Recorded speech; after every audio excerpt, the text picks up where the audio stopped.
E com ele vem nesse mês a comemoração da Páscoa, onde o povo cristão olha para a cruz e o mundo, infelizmente, olha para outra realidade, mas nós temos o privilégio de usar esse espaço e tempo para que nós possamos falar de novo sobre a ressurreição. E o tema da série vai ser o impacto da ressurreição.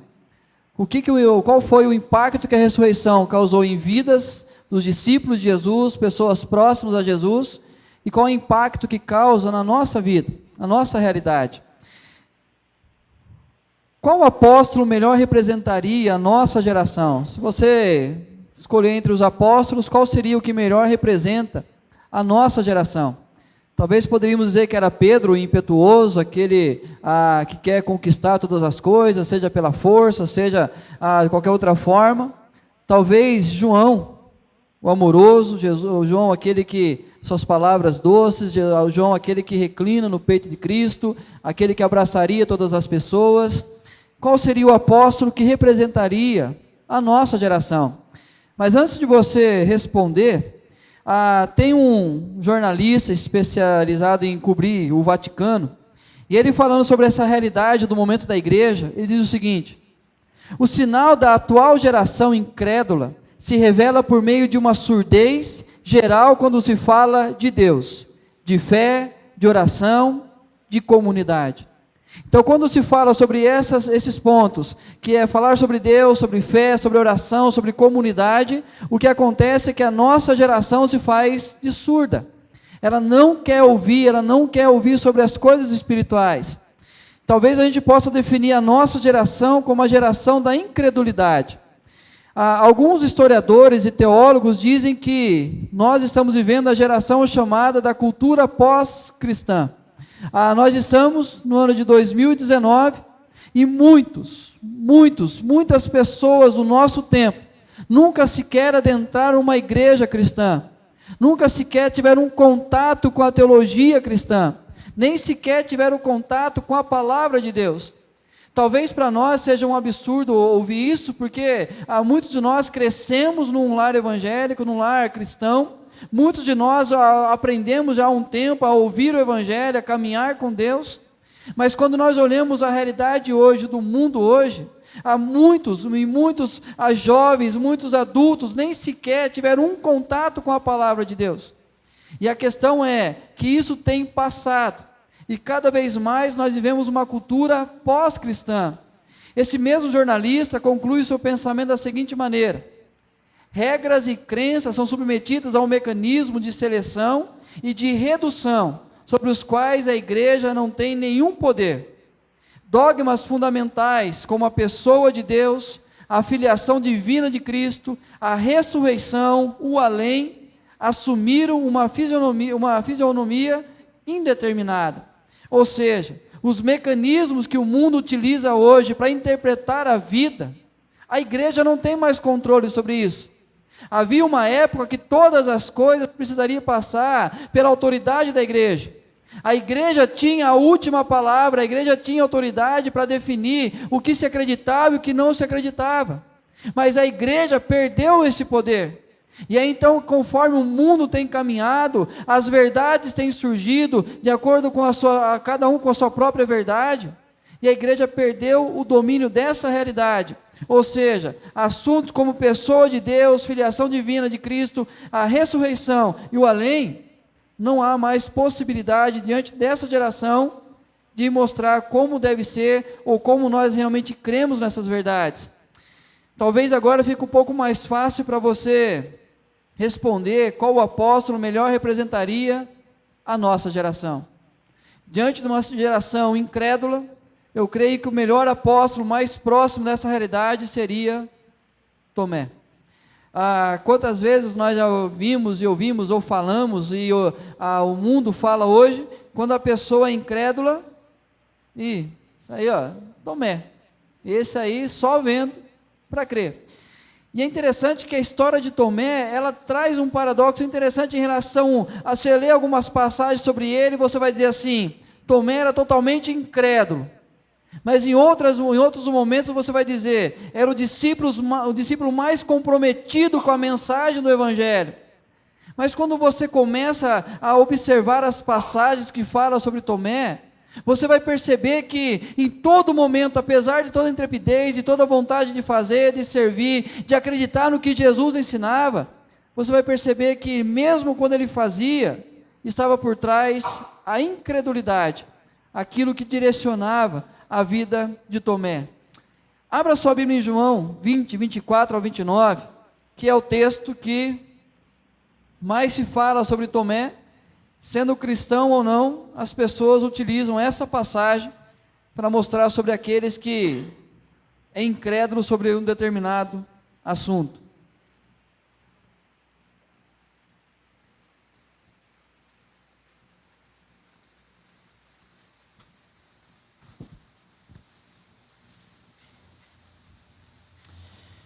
Versículo 24, ora, Tomé, um dos 12, chamado Dídimo, não estava com eles quando veio Jesus.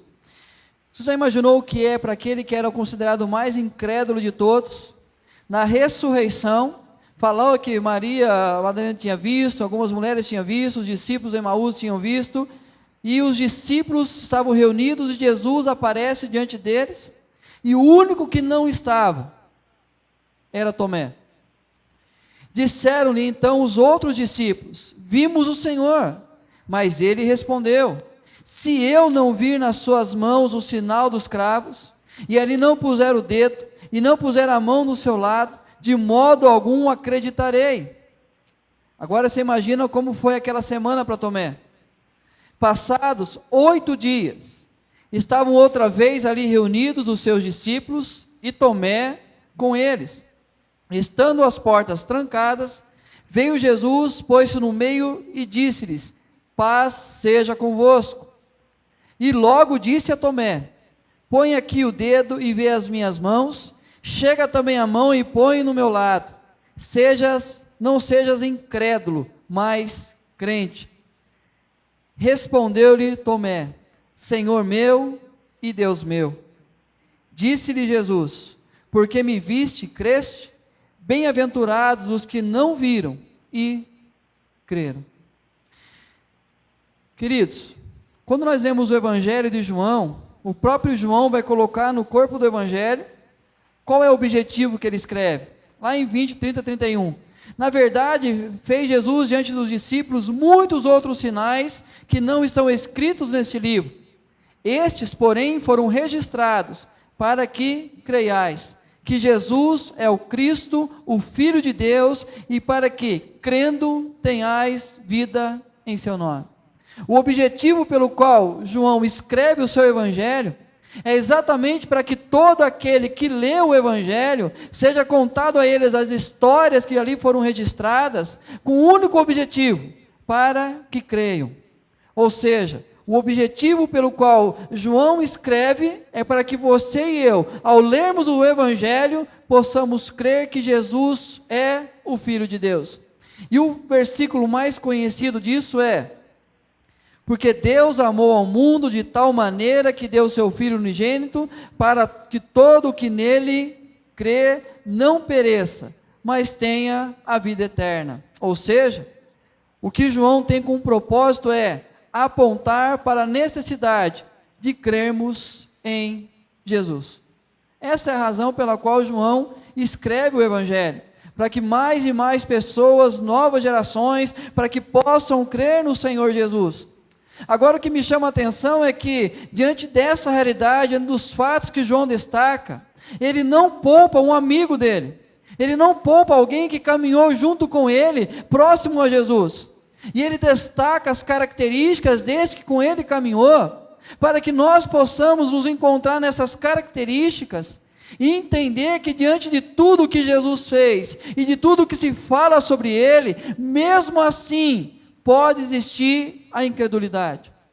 Pode gerar em pessoas, até mesmo naqueles que caminham com Jesus, momentos de incredulidade. E é o que acontece com a história de Tomé. Tomé era alguém seguro para morrer, mas inseguro para crer. Em que sentido? O primeiro momento que se fala sobre Tomé e a sua incredulidade é quando chega a notícia que Lázaro estava doente. Então Jesus lhe disse claramente: Lázaro morreu, e por vossa causa me alegro de que lá não estivesse, para que possais crer. Mas vamos ter com ele. Então Tomé, chamado Dídimo, disse aos condiscípulos: vamos também nós para morrermos com ele. Então ele mostra que ele tem a disposição, porque Jesus já havia sido jurado de morte na Judéia, de ser apedrejado na Judéia, e ele fala que ele vai voltar para lá. Aí Tomé reúne os discípulos, os companheiros, e diz assim: vamos voltar com ele e lá nós vamos morrer. Então ele está disposto a falar que ele está querendo voltar com Jesus, mesmo consciente que lá ele corre o risco da morte. Mas ele tem disposição, segurança para morrer, mas é inseguro para crer.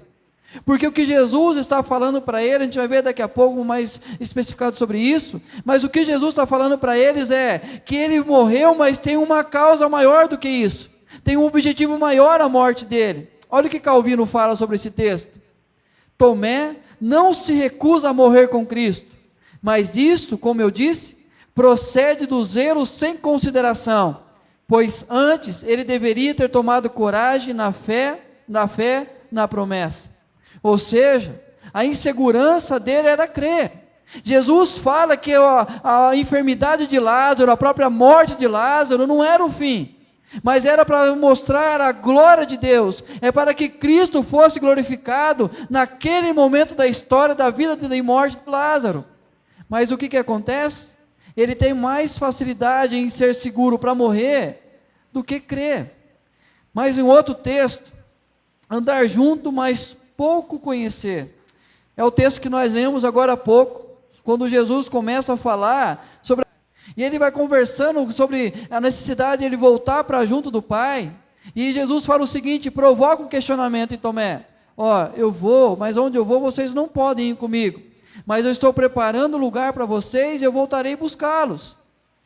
Disse-lhe Tomé: Senhor, não sabemos para onde vais, como saber o caminho? E Jesus responde: eu sou o caminho, a verdade e a vida. E conclui: se vós tivesses conhecido, conheceríeis também a meu Pai. Desde agora o conheceis e o tendes visto. Ou seja, apesar de caminhar, e essa repreensão não é apenas para Tomé, mas para todos os discípulos, porque andavam dia após dia com Jesus, ouviam os ensinamentos de Jesus, mas não sabiam realmente quem era Jesus e qual era o propósito da sua existência, da sua vinda entre nós. E aí então a incredulidade de Tomé também é baseada no fato de andar junto, mas conhecer pouco. E é interessante que nós também cometemos o mesmo erro. Nós andamos com Jesus, mas na nossa incredulidade ela existe porque nós conhecemos pouco de Jesus. Nós não entendemos a grandiosidade desse Jesus. E por fim, esse texto que nós lemos da mensagem, diante da evidência, quer ser maior que a verdade. Disseram-lhe então os outros discípulos: vimos o Senhor. Mas ele respondeu: se eu não vir nas suas mãos o sinal dos cravos, e ali não puser o dedo e não puser a mão no seu lado, de modo algum acreditarei. Ou seja, os discípulos que com ele caminharam, os discípulos que relataram o fato, contaram para ele a experiência que tiveram, e ele ouve aquilo ali durante 7 dias, a resposta dele é: desculpa, mas diante de toda a evidência que vocês estão contando, as mulheres já foram ao túmulo, não encontraram, um anjo apareceu e contou para elas o que aconteceu, outros discípulos já encontraram com ele, mas o seguinte, apesar de toda a evidência, a minha verdade é maior do que a de vocês, eu preciso ver para crer. Tomé é um apóstolo para a nossa geração, afinal, somos a geração da descrença, a geração da interrogação. Há muito que deixamos de ser a geração da fé, a geração da exclamação, a geração do louvor. Tornamo-nos céticos e incrédulos. Acreditamos em Jesus, mas somos descrentes na prática. Nós, hoje, no contexto geral, não somos a geração da fé. Mas o que nós somos, muitas vezes, nessa realidade, nós somos como Tomé. As nossas verdades, os nossos conceitos, a maneira que nós olhamos a vida, é o que determina o que nós cremos e o que nós cremos. E é exatamente por essa razão que tantas vezes nós deixamos de acreditar naquilo que Deus pode fazer. E como nós cantamos, nós queremos ser adultos na hora que precisamos voltar a ser criança. Mas o que será que mudaria a história de Tomé? Será que Tomé terminaria a sua caminhada neste mundo sendo apenas considerado como um homem incrédulo, um homem duvidoso, um homem questionador, um homem que apesar de andar com Jesus, ele levanta questionamentos o tempo todo? O que será que mudaria a história de Tomé? Olha o que diz o pastor Leandro Peixoto: para o cristão, a ressurreição de Jesus é o ponto máximo, não só da Páscoa e da fé cristã, mas de toda a existência humana. A ressurreição não foi apenas o evento mais extraordinário da história, por causa do seu caráter sobrenatural ou milagroso. A vitória do Filho de Deus sobre a morte provocou efeitos eternos, trazendo salvação aos que creem e promovendo transformações profundamente radicais na vida dos discípulos de Cristo. Só uma realidade poderia mudar um homem incrédulo em alguém que pudesse crer, ou seja, o impacto da ressurreição de Cristo. Queridos, quando nós lemos as cartas de Paulo, o que Paulo fala o tempo todo, é que a oração que ele faz pelas igrejas é para que conheçam o poder da ressurreição.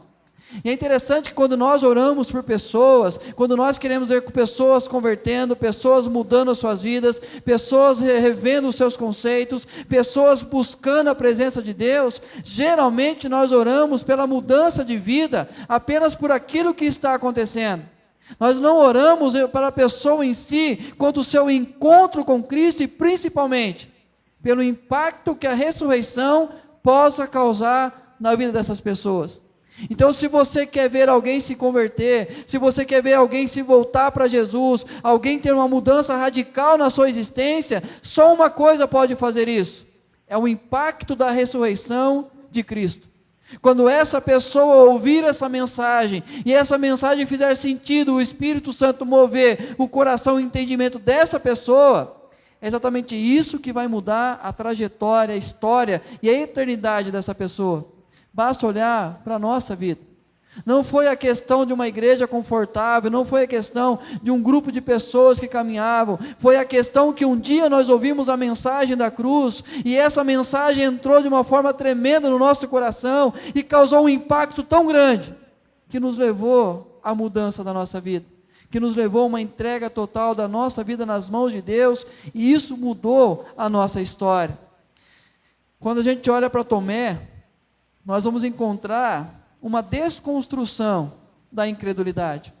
O que Jesus faz ao longo do seu ministério, investindo na vida de cada discípulo, de uma forma especial na vida de Tomé, é uma desconstrução da incredulidade. É entender que a característica de cada discípulo e trabalhar isso.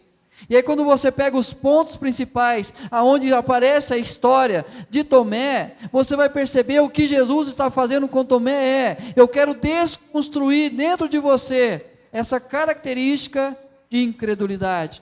Através da ressurreição de Lázaro, no cenáculo com Jesus e no encontro com Cristo ressurreto. Como acontece a desconstrução da incredulidade? Primeiro, o redirecionar da glória de nós mesmos para Deus.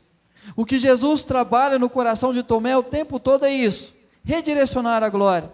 O que Tomé tenta o tempo todo é dar glória a si mesmo, aos seus conceitos, às suas verdades, à sua ótica de vida. Mas o que Jesus trabalha no coração de Tomé é que ele pudesse tirar os olhos de si mesmo e olhar agora para Cristo Jesus e entender que a glória é dele, não a nossa. Olha o que faz no contexto da enfermidade de Lázaro. Ao receber a notícia, disse Jesus: essa enfermidade não é para a morte, e sim para a glória de Deus, a fim de que o Filho de Deus seja por ela glorificado. O que Jesus fala? Recebe a notícia que Lázaro, a quem ele amava, estava muito doente. E as notícias não eram boas porque Lázaro piorava. A resposta de Jesus é: não é hora de ir para lá. E por 4 dias ali Jesus fica, e depois toma a decisão de ir, e chega a notícia que Lázaro já havia morrido. Então Jesus disse claramente aos seus discípulos: Lázaro morreu, e por vossa causa me alegro que lá não estivesse, para que possais crer, mas vamos ter com ele. Já imaginou o que é isso no coração dos discípulos? A Lázaro, a quem era amado por Jesus, chega a notícia que ele havia morrido. Jesus olha para os seus discípulos e fala: olha, a minha alegria, a minha satisfação é que vocês não estavam lá, que nenhum de vocês estava no dia que Lázaro morreu. E talvez isso cause incômodo no coração dos discípulos, porque a quem Jesus amava, Jesus agradece não estar presente na hora da sua morte. E é o mesmo questionamento que Marta e Maria fazem. Jesus, se o Senhor estivesse aqui, o nosso irmão não teria morrido. Mas qual é a razão? Para que vocês possam crer. O objetivo do Evangelho é que nós possamos crer.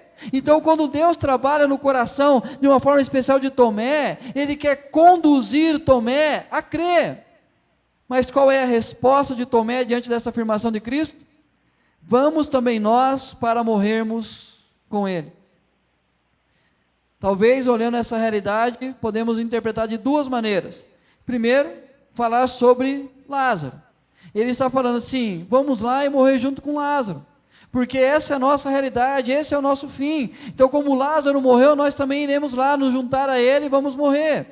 Ou talvez, e a mais provável seja, o fato dele chamar os discípulos no canto e falar: vamos voltar com Cristo, porque na Judeia ele vai ser apedrejado, na Judeia ele vai ser morto, e nós iremos morrer com ele, vamos lutar com o nosso mestre. Aí você diria: pastor, então ele não era alguém incrédulo, pelo contrário, era alguém totalmente dedicado a Jesus, de tal forma que ele está pronto para voltar, e se for preciso morrer, ele morre com Jesus. Disposição de morrer pelo outro cheira mérito pessoal. Nesse contexto, não é a questão de olhar aquilo que está acontecendo, não é focar nas palavras de Jesus, mas é focar mais uma vez em si mesmo, é mais uma vez olhar para si mesmo e buscar a glória pessoal. Ele reuniu os discípulos e buscar a glória dos discípulos, dizendo: há no meu coração disposição para morrer pelo mestre. Mas, queridos, como que pode entender que ele está disposto a morrer, se Jesus deixou claro para eles que Lázaro morreu, mas não ficaria assim, que a enfermidade, a morte de Lázaro é para a glória de Deus? E ele termina dizendo: e nós iremos lá ter com ele quem? Com Lázaro. Como que os discípulos poderiam entender? Nós chegaremos lá e vamos conversar com Lázaro, nós teremos com Lázaro. E aí os discípulos, principalmente Tomé, não entende. E para ele, a visão dele é apenas buscar a glória de si mesmo. Então, para que ele pudesse ser desconstruída a sua incredulidade, primeiro ele precisaria tirar olhos de si mesmo e aprender a olhar para Jesus. Olha o que diz o Salmo 115. Não a nós, Senhor, não a nós, mas ao teu nome da glória, por amor da tua misericórdia e da tua fidelidade. O Salmo 115 é o salmo que mais combate qualquer tipo de idolatria. Ele fala, por exemplo, daqueles que creem nas imagens de escultura e colocam toda a sua confiança nessas imagens, e ele descreve o que são as imagens. Tem olhos e não vê, ouvidos e não ouve, boca e não fala, nariz e não respira, não há vida, você precisa movimentar de lá para cá. E para piorar a situação, ele diz o seguinte: que se torne como eles, aqueles em quem eles confiam. Ou seja, a pessoa que muda o seu Deus, a pessoa que deposita a sua confiança não em Deus e dá glória não a Deus, cega, surda, muda e não sente mais nada. E aí, o que o salmista começa dizendo? Senhor, por misericórdia, por graça, não permita que nós venhamos dar glória a nós mesmos. Porque, queridos, se nós darmos glória a nós mesmos ou qualquer outra coisa que não seja Cristo Jesus, nós iremos construir a nossa incredulidade. E o que Jesus está trabalhando no coração de Tomé é: Tomé, tira, redireciona essa glória, para de tentar fazer pelo seu jeito, da sua forma, e aprenda a ouvir o que eu estou dizendo. Quando chegar lá, a morte de Lázaro é para a glória de Deus, é para que o Filho seja glorificado, e não você, dizendo que está disposto a morrer por mim, mas também é de redirecionar da razão. E esse sentido de razão é a definição da vida, ou seja, o objetivo a ser vivido. É entender a razão da nossa existência, por que você e eu existimos. Qual é o que dá sentido à nossa vida. O que Jesus começa agora, através da conversa no cenáculo, é conversar com Tomé, dizendo: Tomé, aprenda a olhar de uma maneira diferente. Aprenda a olhar a razão da vida, o objetivo da vida de uma forma diferente. Ou seja, em Cristo está o sentido da vida. Olha o que ele diz: e quando eu for, vou preparar lugar. Voltarei e vos receberei para mim mesmo, para que onde eu estou, estejais vós também. Jesus traz para si a responsabilidade. Ele fala: eu voltarei, eu receberei para mim mesmo, e eu estou, vós estareis comigo. Ou seja, o que Jesus passa a dizer agora aos discípulos, e provoca um questionamento em Tomé, é exatamente dizer: aprenda a entender que eu sou o sentido da vida. Qual que é a pergunta de Tomé? Disse-lhe Tomé: Senhor, não sabemos para onde vais, como saber o caminho? Mais uma vez, o que Tomé faz? Centraliza nele de novo, centraliza nele e nos discípulos. Senhor, o Senhor está dizendo isso, que vai, e que um dia vai nos buscar. Ele esquece tudo o que Jesus falou, focando na própria pessoa de Jesus, e começa uma conversa olhando de novo para ele.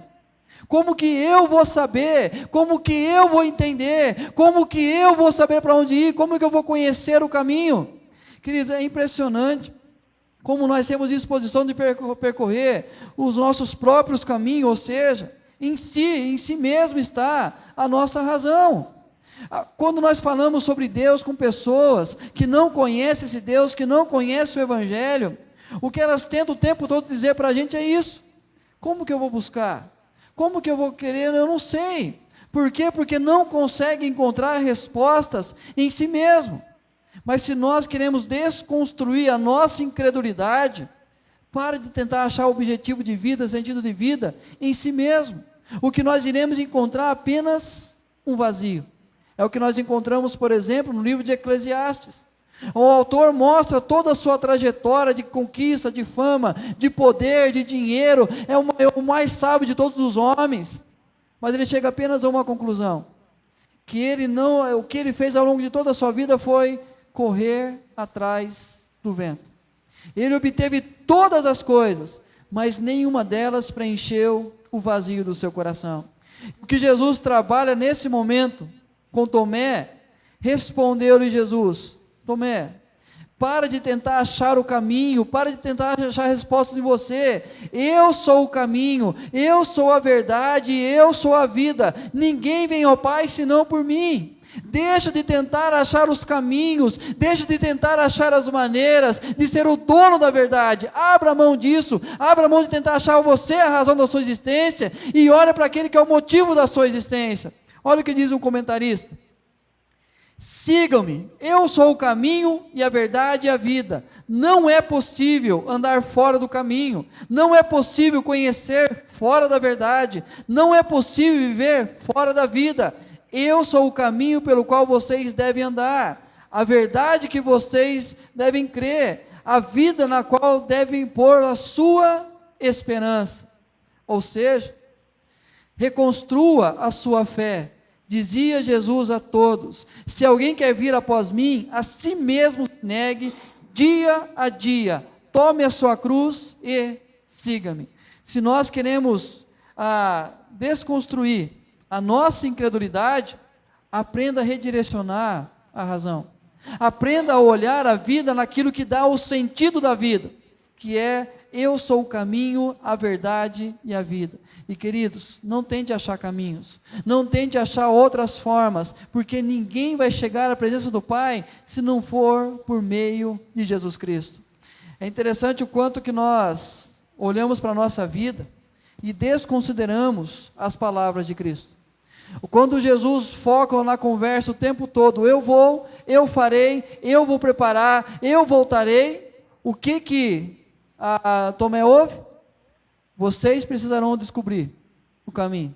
Vocês vão ter que dar um jeito de chegar aonde eu estou. E queridos, assim a gente olha a vida tantas vezes, porque Jesus fala com a gente, mas nós continuamos ouvindo os nossos próprios sentidos, a nossa própria razão da existência. Se nós queremos desconstruir a nossa incredulidade, redirecione a razão. Redirecionar dos fundamentos, a bem-aventurança da fé. Qual é a razão, o fundamento que você precisa para crer que Jesus Cristo é o Filho de Deus? Quando nós olhamos os nossos questionamentos, nós lemos, por exemplo, eu não sei quantos de vocês, o primeiro questionamento que surgiu quando eu li o texto da mensagem hoje, foi, como Jesus ressuscitou, e os discípulos estavam trancados, e ele aparece no meio deles, sem abrir uma porta, sem pular uma janela, e ele aparece, do nada, no meio dos discípulos. E aí nós, quando lemos a palavra de Deus, tantas vezes nós começamos a questionar, ou quando nós ouvimos mensagens, nós tentamos questionar o tempo todo. Por quê? Porque os fundamentos que nós precisamos para crer são outros.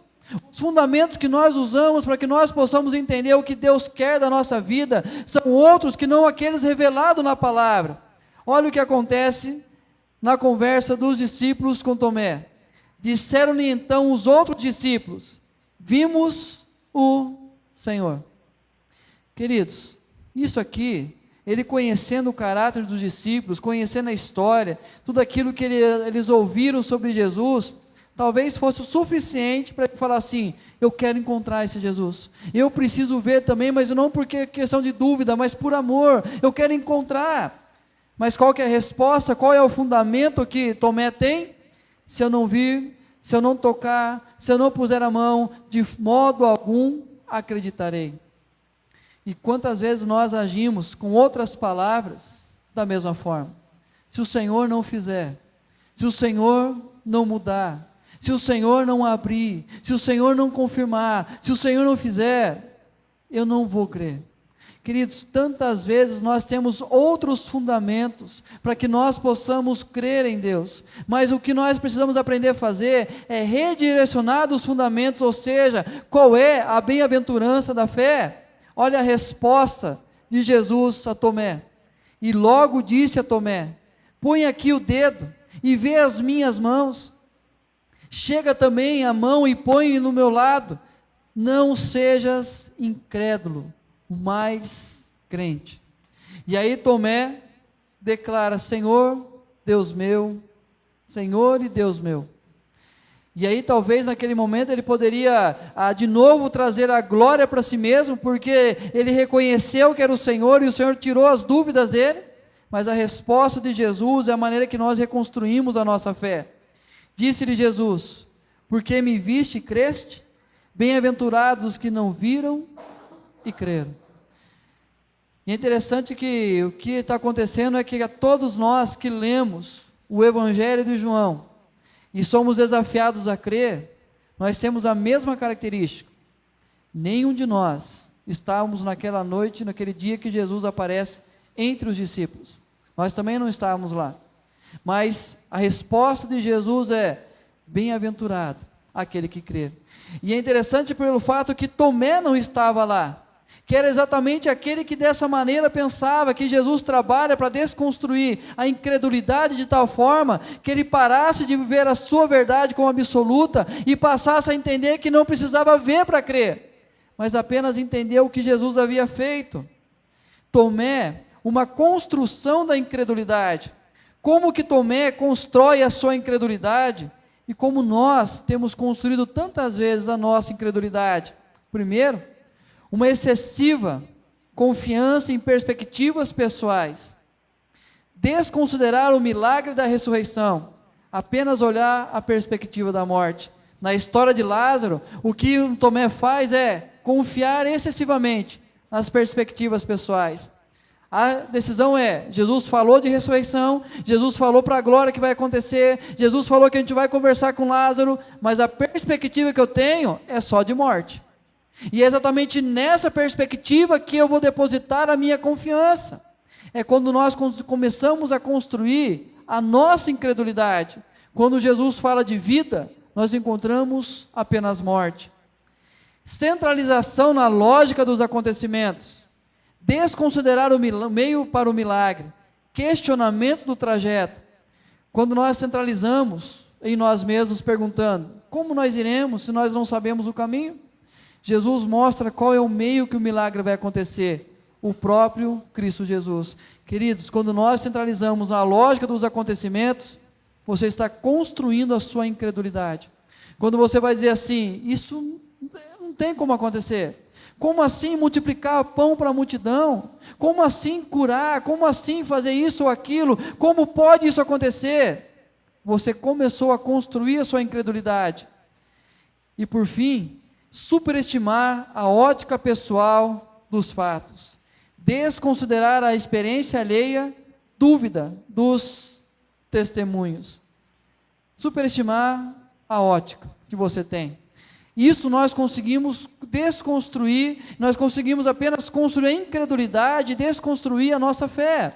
Quantas vezes a nossa ótica de olhar os fatos define quem é Deus, define o que Ele é capaz de fazer, define exatamente. Ou seja, quando nós desconsideramos a experiência alheia, nós estamos dizendo assim: não, a minha maneira de olhar é diferente.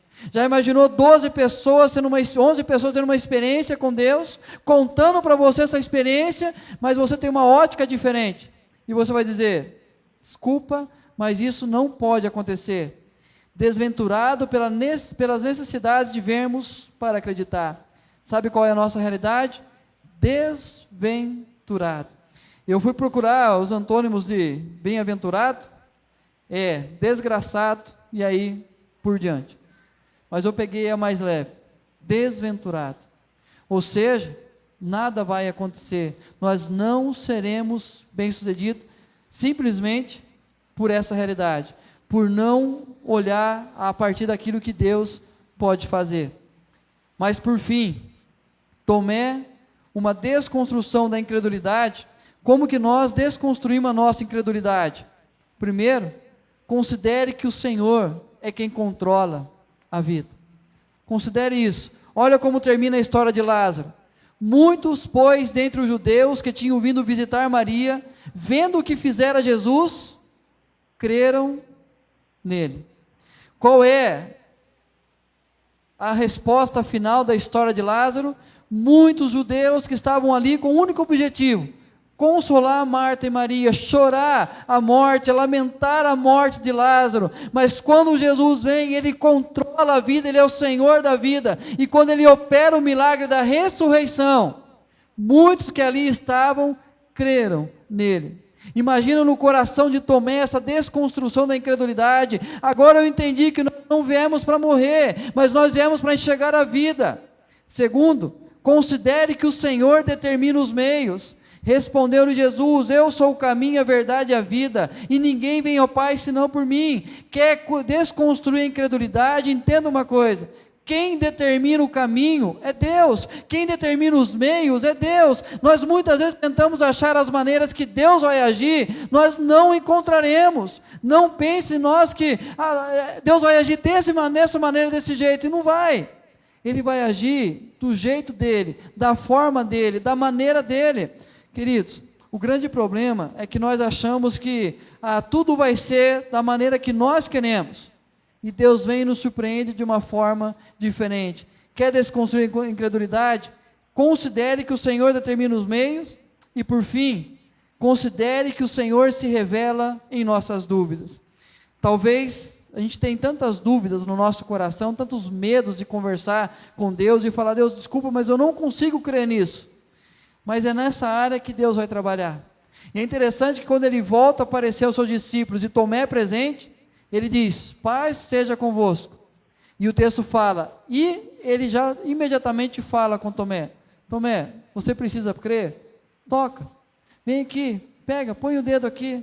É isso que você precisa? Então deixa eu tirar as suas dúvidas, deixa eu trabalhar no seu coração, deixa eu desconstruir a incredulidade que existe em você. E ele conclui: não sejas incrédulo, mas crente. F.F. Bruce diz o seguinte: Tomé pode ter demorado mais que os companheiros para crer no Cristo ressurreto, Mas quando fez, sua fé foi expressa em termos que foram bem além daqueles outros discípulos. Ele declarou: Senhor meu e Deus meu.